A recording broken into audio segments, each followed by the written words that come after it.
Okay, for those of you who are just joining in, if you would please place yourself on mute to just reduce background noise. And when you have to ask a question, you can unmute yourself. Again, good afternoon. My name is Lakshmi Iyer. I'm the Director of the Master of Science in Applied Data Analytics in the Walker College of Business at App State.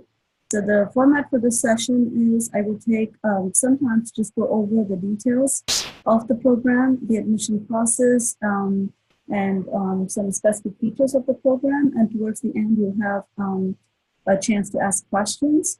As I'm going over this, if you will just jot down your questions so that when we get to the Q&A part, you'll hopefully not forget the questions you have in mind. Okay? If that sounds good, again, I've recorded the session or I'm recording the session. And at the end of the session, once the recording becomes available, I will send you an email with the link to the recording as well as the link to the slides and the overview document and some other relevant information. Okay. Again, thank you for taking your time to be, for attending this session.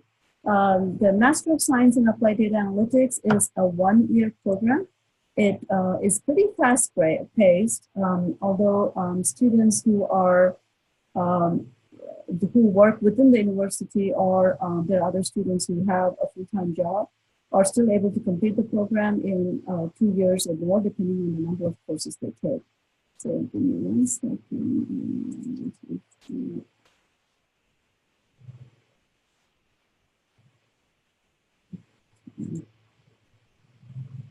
All right, why this is okay, there you go. I'm just trying to get it in full mode so you can see well. So the program is 36 hours. As I mentioned, it's either 1 year full-time or you have some part-time options. We do not have an online option. We do not have evening classes. So students who are working, sometimes they'll get permission from their employer to take the classes during the day. So they take 1 or 2 classes each semester. So obviously it takes twice the time or more, depending on the number of classes they take. We do have 5 concentrations in the program. I'll talk about the main concentrations we have, which is based on subject areas or the field, which is supply chain, sustainability, healthcare, and marketing. The interdisciplinary concentration is kind of a catch-all, so students could take elective courses from supply chain, sustainability, healthcare, and marketing, and take a combination of courses to make the interdisciplinary concentration. So it all depends on the interest the students have in terms of the career options and where they want to be.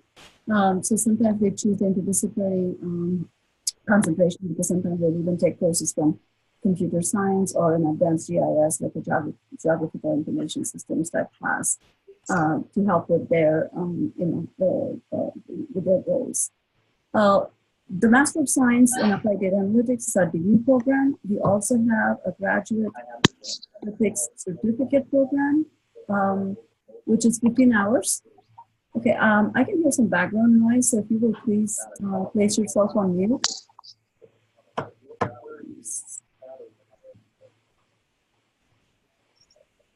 Okay, thank you. I'm just making sure.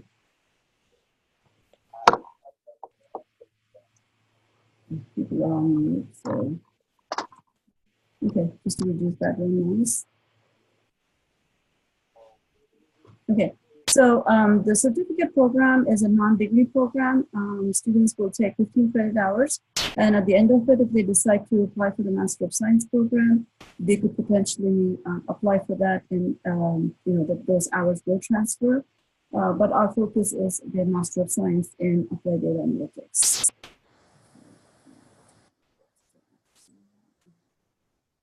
Okay, so why the Applied Data Analytics program? I'm sure you've read a lot of articles as to the demand or the growth as well as the jobs considered in the analytics field.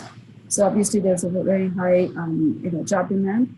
A lot of companies, most of the companies these days kind of handle this problem of having too much data and then trying to figure out what they want to do with it, or how do they arrive at the business insights that will help make better decisions.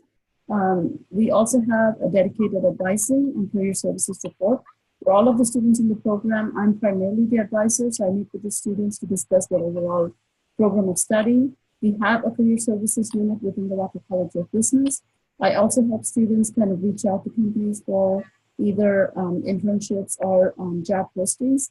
We have an online system called Handshake that most of our employers use, and they post any job openings that's available there. And sometimes employers will reach us directly to say, we have an opening, can you recommend students? And we try to do that as well. The focus and emphasis of the program is a pretty good blend of technical skills, which is most of the analytical based courses that our students take, business knowledge courses, and also the ability to participate in a business environment. So we focus on leadership skills, collaborative work skills, overall professional development. So I'll elaborate on those as we move forward. So as far as admission is concerned, we do rolling admissions. We admit every term, that's fall, spring, and summer. So when I say rolling admission, that means as applications become complete, we evaluate the application, and if the candidate is admissible, like the committee determines that, then we don't wait for a whole bunch of applications. We don't do batch processing, so we admit as applications become complete. Typically, when an application becomes complete, we will reach out to the student and we have a short interview that's either conducted by myself or a small group of the admissions committee. That's basically just to get to know the candidates better and for the candidates to ask us questions. It is not a technical interview, so we're not going to be asking you to solve statistics problems or anything like that, but just to make sure that this program's a good fit for you. There are a couple of prerequisites for the program. It's statistics and micro or macroeconomics, one of those two. If you've taken that at your undergraduate level and have a grade of B- or higher, then you will meet the prerequisites. If you don't, then we have a couple of options. If you're still kind of working through your undergraduate or you have an option to take a course, you could do so, or we have a self-paced online module through IB, it's a third-party software. That's $150 per course. That's if you don't have the statistics background, or micro or macroeconomics, it's $150 for each. So for a total of $300 if you need both prerequisites. If you need only one, then it's $150 for the module. So that includes the entire course material that's available online. There's a dedicated tutoring service that's available, and typically takes about 20 hours to complete. So it's a self-paced, and I think you require like a 75% to pass. And if you pass the course, then your prerequisite is met. And we would strongly recommend you take it seriously and complete the course, because if you don't pass the course, then you have to pay another $150 because it's one-time testing. That's what the third-party software charges. As I said, we do have a graduate career services that will help you towards your career path. While they can lead you to the opportunities, it's up to the student to make use of those opportunities. We will provide resume writing guidance.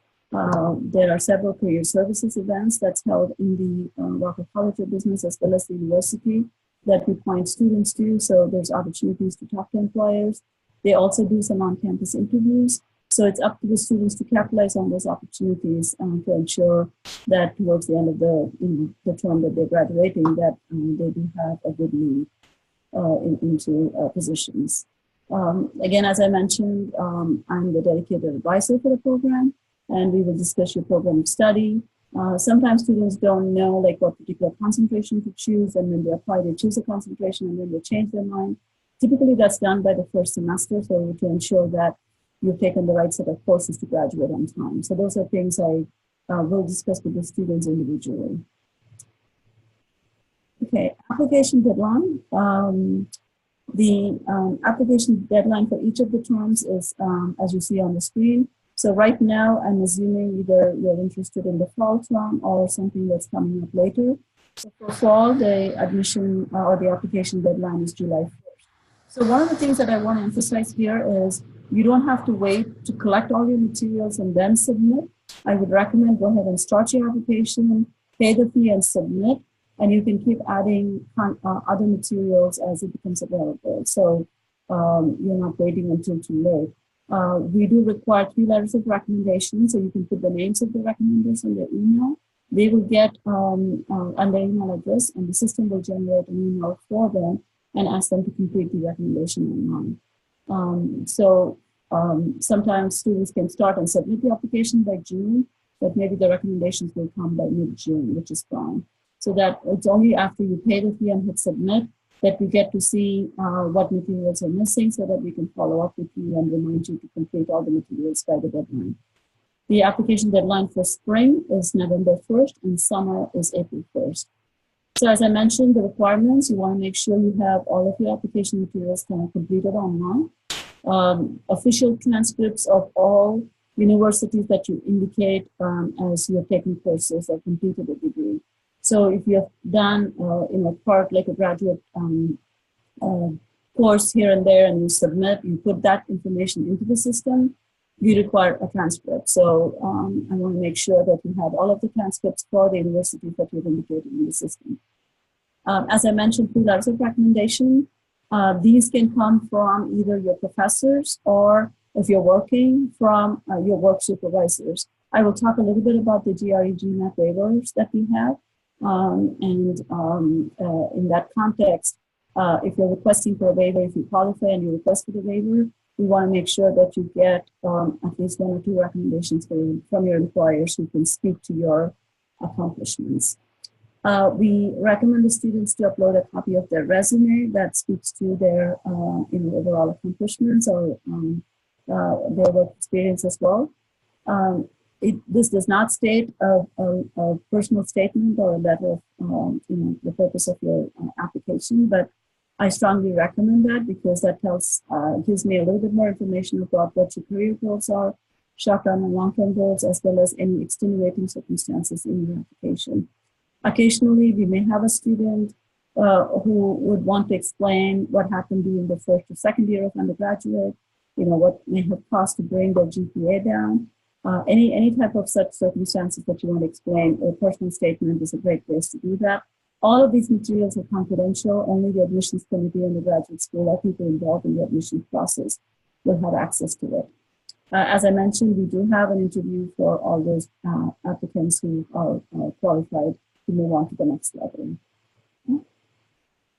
So since I did mention the GMAT and GRE, we do require a GMAT or GRE, and there are some waivers possible. So here's a list of possible scenarios where a waiver is possible.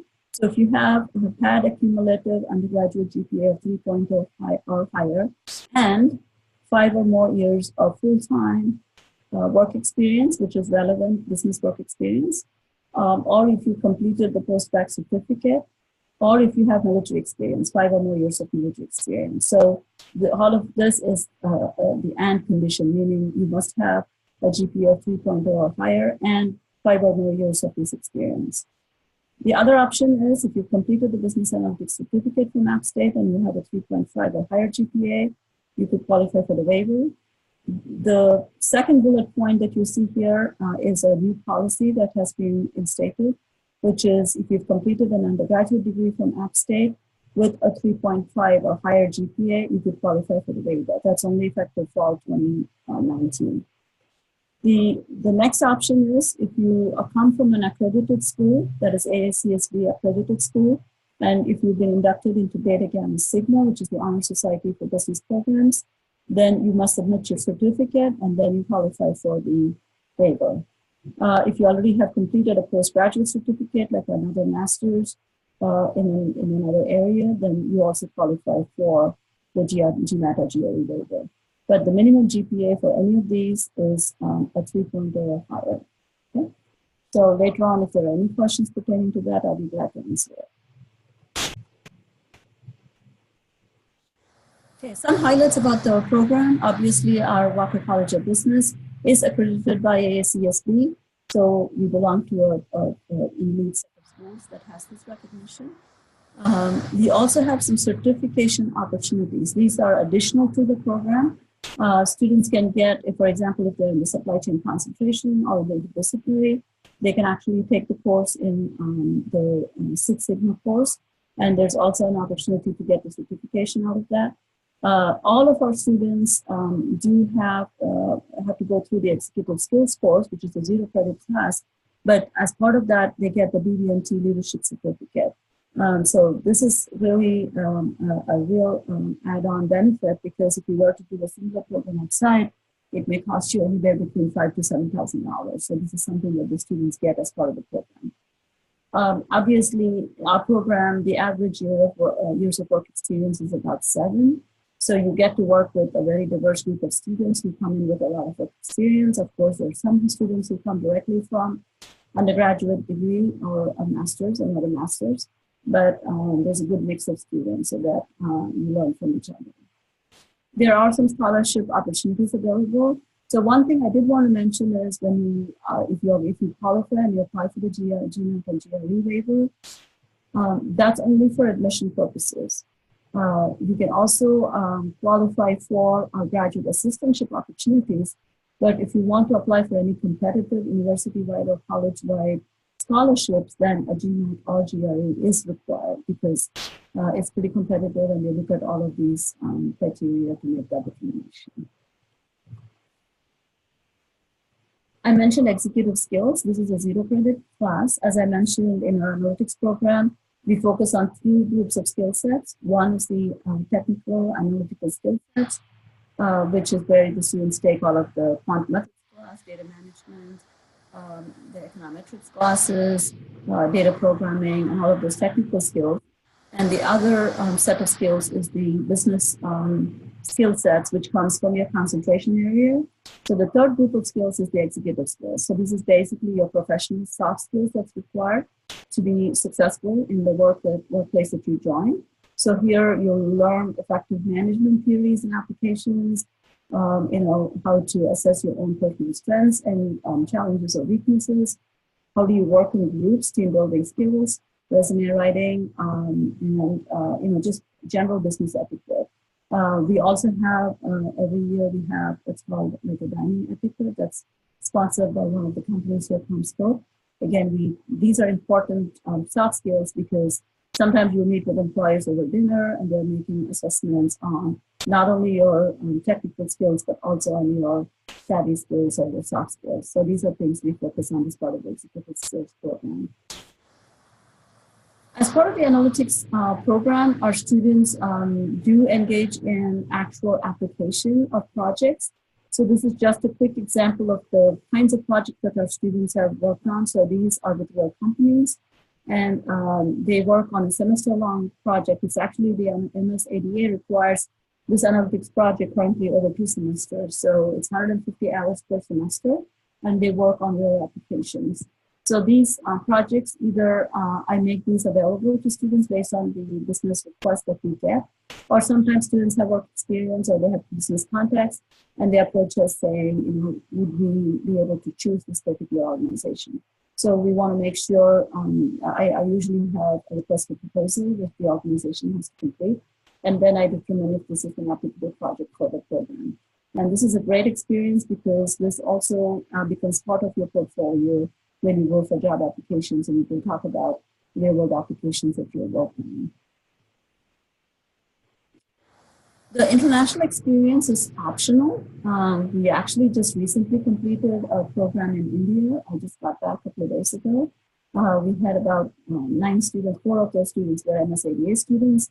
This was in Bangalore, India, and this is optional. So it becomes one of your electives as part of your the concentration area. As long as the trip and the component has an analytics focus, you're eligible. And again, this is completely optional. This is not a requirement. But again, we live in a global world, and if you've never had the opportunity to travel globally, this is a great opportunity, because not only you get that experience of traveling outside, it also is part of your course credit that you get. So these trips are generally either conducted over spring break or between terms. So there's a January term at the beginning of January for about 10, 12 days, or between the spring semester and start of summer, that is later part of May, or during spring break. They've also done some during fall break, but we're kind of reassessing to see if that's even feasible. But these are some opportunities available, and students can also apply for some scholarships. Again, these tend to be competitive, and they'll make decisions based on the application. As I mentioned, the full-time program is pretty fast-paced. It's pretty packed. Every semester, students take about 12 credits. You'll notice that there's a 0 credit executive skills that's part of each semester. But that executive skills meets 4 or 5 times during the semester in the evening for about an hour. And there are some other opportunities that you can participate in, such as career services opportunities to get credit for the class.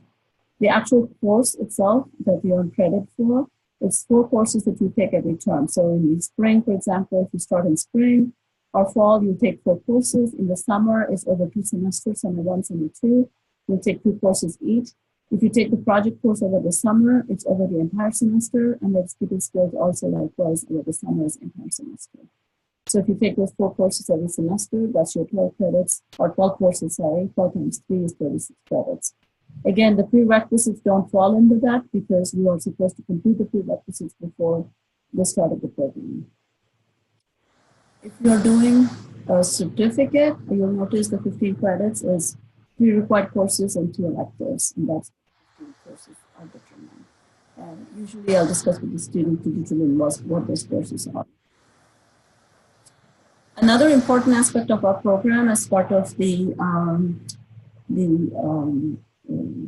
executive skills or in the general overall program is networking. We have lots of opportunities to network among your peers. The graduate school has the Graduate Student Association. In fact, our students have opportunity to be part of that group and represent our programs. There's also the Executive Impact Club, which is a graduate student organization, and they involve in both outreach, and there's an analytics team which is part of that participates in competition. We also encourage our students to be part of our professional Facebook group, as well as LinkedIn, because that's one way where it's easy to get in touch with either our alumni or potential employers. As I mentioned, the Executive Impact Club is our graduate student organization. It's a neat opportunity now to not only network with your peers, but also with the community and business.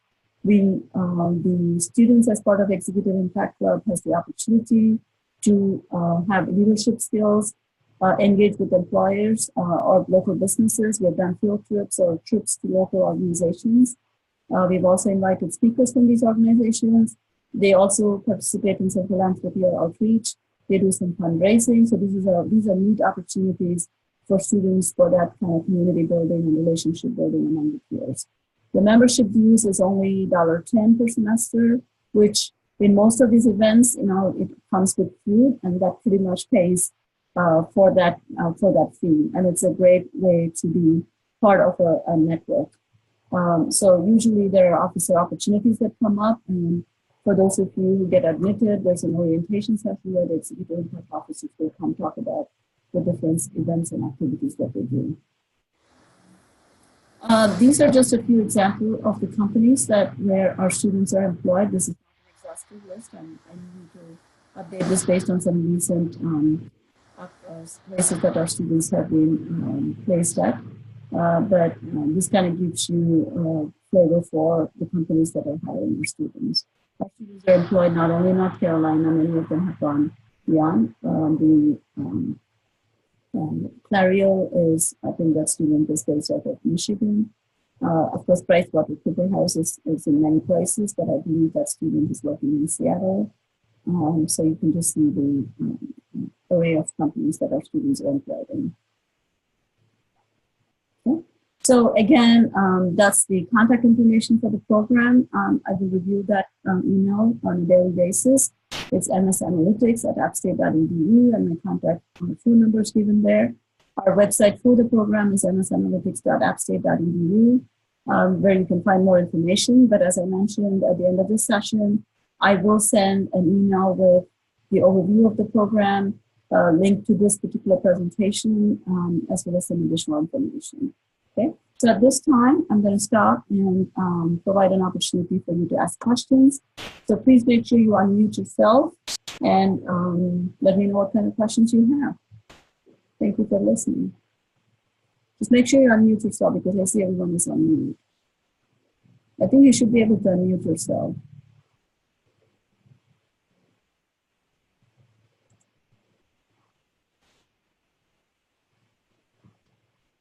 Any questions? Okay, I am not able to hear if you have any questions. Let me see if there's anything in the chat window that is popped up.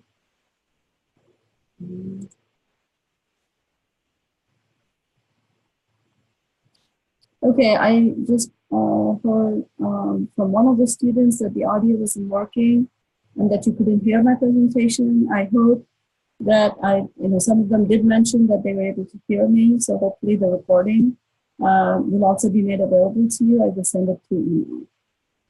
Okay. Other questions?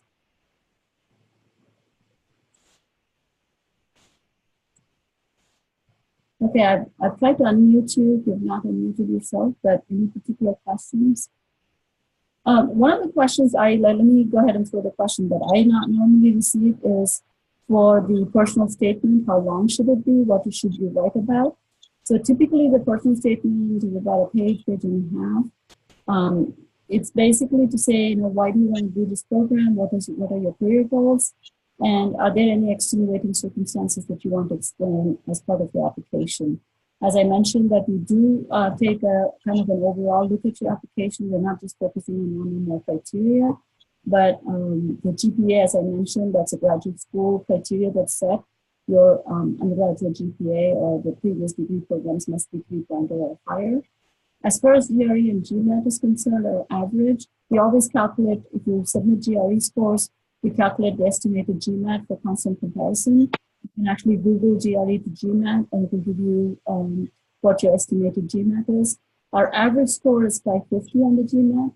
Again, that doesn't mean if you have a 520 or 530 that you won't get admitted, because again, we look at the holistic application and see, where you stand. So that's as far as the GMAT and GRE is concerned. Other questions that you might have? I'm just looking at the chat window to make sure no other questions have popped up. No questions? Yeah, either I answered all your the questions that you had, or if you think of possible another questions as you work through the application, just let me know. As I said, you can email me at msanalytics@appstate.edu. Or email and schedule a call or a phone meeting. I will be glad to talk to you individually. Okay? But if you don't have questions, I just want to make sure I've not missed any questions from any of you. Anyone? Hello. Yes. Hi. Thank you for hosting us. So I was curious how long the Masters of Applied Data Analytics program has been established for? Okay, that's a very good question. So it's a relatively newer program. So this is our third year of the program. So it's been in place. So we had our first set of students graduate last May. So it's a relatively new program. Mm-hmm. Okay, great. Thank you. Other questions? Hello. Yes. I have a quick question. As far as the transcripts for the universities that you went to, would we contact them before we submit our application, or to let them pass that along, or will we just go ahead and submit and then just ask them later? Okay. So for the transcripts, I think most of the universities are now able to do it online. So for the university that you have attended or where you're obtaining the transcript from, you find out what the process is if they will electronically submit it to AppState. It has to be originally sent from the institution. So you can check with them if they do electronic transfer of transcripts or submission of transcripts, and you can apply that and indicate the school that you're applying to and the program that you're applying to. Mm-hmm. Okay, thank you. And if you have any questions related to that, you can also contact the graduate school here at AppState. But it should be pretty straightforward. When you go into the online system, you should be able to see that. Mm-hmm. Okay. And then I did mention that as well as the 3 letters of recommendation, you put the names of the recommender and their email address. And you want to double check that because the system will automatically send them an email and they can complete it online. As I mentioned, if you are claiming any waivers and if you have work experience, then you want to make sure there's at least 1 or 2 letters that's coming from your supervisor who can talk to, in the letter about your work experience and what you have accomplished. And the only thing we say for letters of recommendation is no letters of recommendation from friends or family. So other than that, any professional recommendations is perfectly acceptable. Okay. Other questions?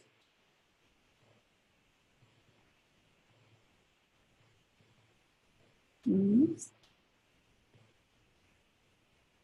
Okay. Well, again, thank you for taking the time. Can I, maybe you can type in the chat window as a private message, but what term are you looking to apply for? So that way I will at least keep track of the applications. So you can just try to type in the chat window, or you can mention if you don't have a, if you don't really care about others listening to it. Or if you've not determined yet, you can say to be determined, but that's fine too. Okay. I see some coming up as fall 2019. So for the ones for fall 2019, please remember your deadline is July 1st. So as I mentioned, you could start your application now, pay the fees, and hit submit. And as materials become available, we'll be able to view them. So you don't have to wait until you get everything to submit your application. Anything else? Okay, wonderful. All right, thank you all so much for the opportunity. If you don't have any questions, I'll stop here for now. And as I mentioned, as soon as the recording becomes available, you'll get an email with the link to the recording and some additional information that will be helpful. Oh, I had a question pop up. If it's not too late, I would apply for fall 2020. If it is, then yeah, you're kind of ahead of the game, but that's fine. We've already admitted somebody for spring 2020. I don't know if you'll be able to apply for fall 2020 this early, but you can always come back and submit your application. So it'll be perfectly fine. Okay, other questions? Okay, thank you all so much. I'm going to stop my screen share for now and then stop the recording. But again, thank you so much for taking the time. It was a pleasure to share information about our program with you, and look forward to hearing from you or reviewing the application soon. Thank you. Have a great day.